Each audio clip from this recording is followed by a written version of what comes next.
Canada has also invited India's Prime Minister to the G7 summit in Kananaskis, Alberta, later this month. Mark Carney and India's Narendra Modi spoke earlier today. Now, according to the PM's office, the two leaders discussed the long-standing relationship between Canada and India.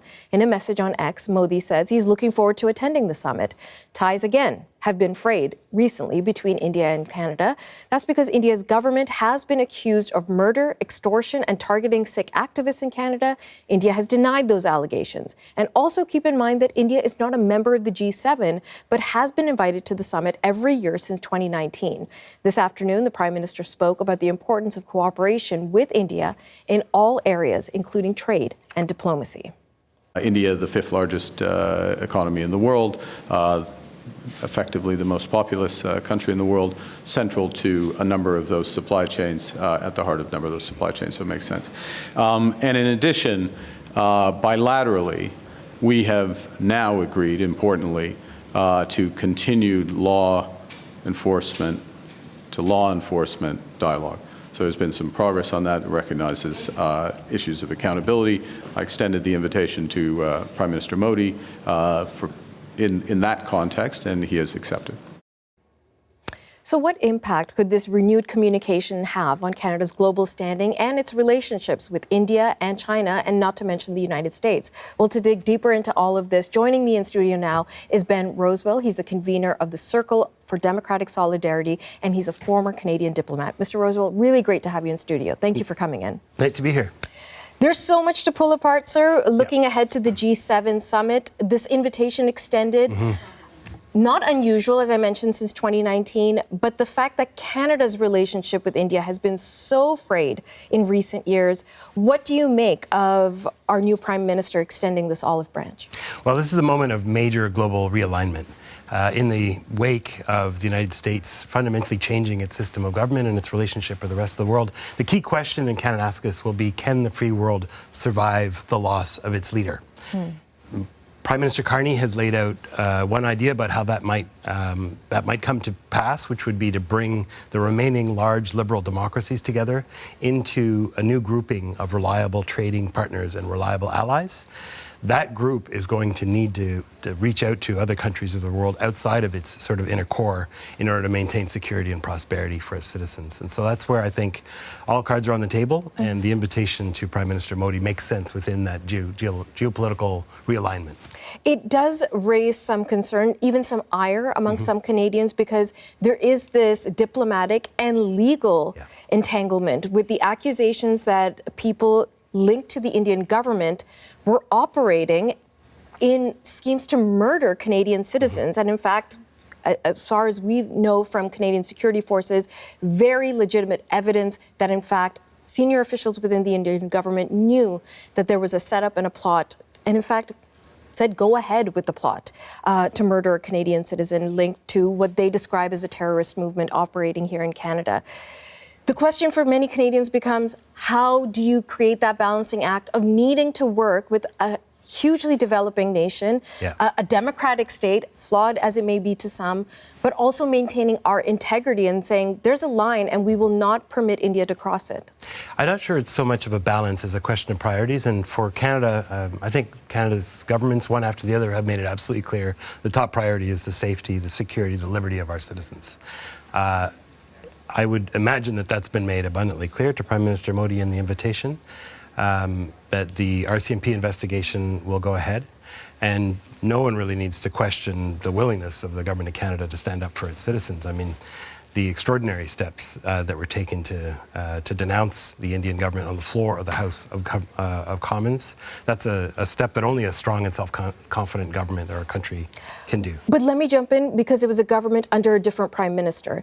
So are the moves we're seeing by Mark Carney a means of distinguishing himself from the previous Liberal government? I would hope that any Prime Minister of Canada and any government would stand up for the security of citizens and stand up to a country that's accused of murdering Canadian citizens on Canadian soil. That case is working its way through the courts, and the diplomatic cost has already been imposed.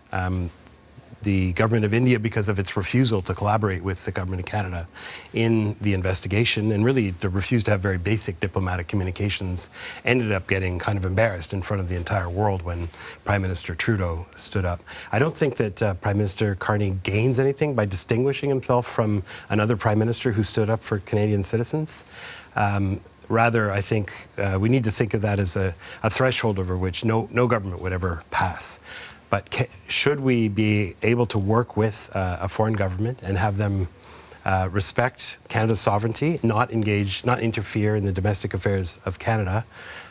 We do have other responsibilities for our citizens, especially having lost the reliable partner of the United States. We do need trade. We do need security partners. And so once that threshold is respected, that Canadian citizens are safe, and that their liberty is assured, which was the problem with another major Asian power, then I do think it's important for Canadian citizens that our government open up trading relationships and other diplomatic engagements with large foreign countries. I was going to ask you similar questions about China, but we've sort of addressed them. And again, I want to reiterate to the audience that India has denied the allegations presented by the Canadian authorities. So you mentioned the U.S. and you mentioned trade, and this is really at the crux of the entire conversation because everything has been thrown off balance because of President Donald Trump and international tariffs that have been imposed, and 50% tariffs on steel and aluminum, which directly impacts so many in this country working in that industry.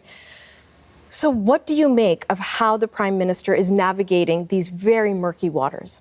So I think the concept of reliability is quite a clever one for the Prime Minister to use to distinguish between different categories of foreign partners. We are the neighbors of the United States. They are the largest market in the world. They're our largest market by far, so we are definitely going to continue trading with them, but we cannot rely on them. And that's why we also need to develop relationships with reliable partners. Another way to look at it is it all comes down to the rule of law. When two countries respect the rule of law in, say, free trade agreements that they sign with one another, then there's a degree of reliability and business confidence, and it's good for the economies of both countries.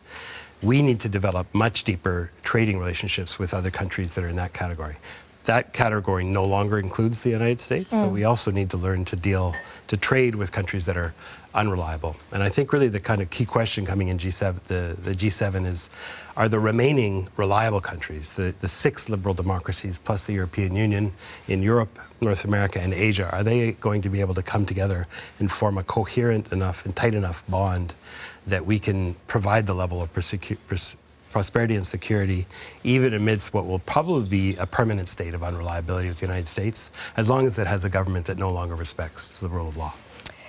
Even if all those other allies were to sort of get on side, say, okay, we can create a viable alternative to what is the United States, because we can't depend on this relationship, would it be enough financially, economically, to replace the U.S., particularly in our situation when we are so dependent on the U.S. and geographically we're right next to them and we don't have other alternatives? I think the hope will be that eventually the United States will return to the fold of the world's liberal democracies, that it will once again embrace the rule of law. I mean, it was a country that was famously associated with the rule of law for centuries, and so in the hopes that its current departure from liberal democracy is an aberration, we want them to come back. That's why it's helpful to talk about reliable and unreliable partners as opposed to, say, friends and adversaries. We don't really want to be pushing the United States away. We want to be creating the incentives that they will eventually return to this set of shared values and shared institutions that allowed all of our countries together to be secure and prosperous. So I think Prime Minister Carney is playing the long game here, and it'll be critical to see to what extent does Japan, South Korea, Germany, the United Kingdom and France really come on board and align our policies, our trade policies together as a coherent bloc when we're dealing with the United States, when we're dealing with India, and when we're dealing with China, because that's really where our future lies, is with those fellow reliable allies and trading partners. Okay, we'll see how things develop over the course of the G7 summit. Ben Rowswell, thank you so much for coming into studio. Really great to speak with you. Always a pleasure.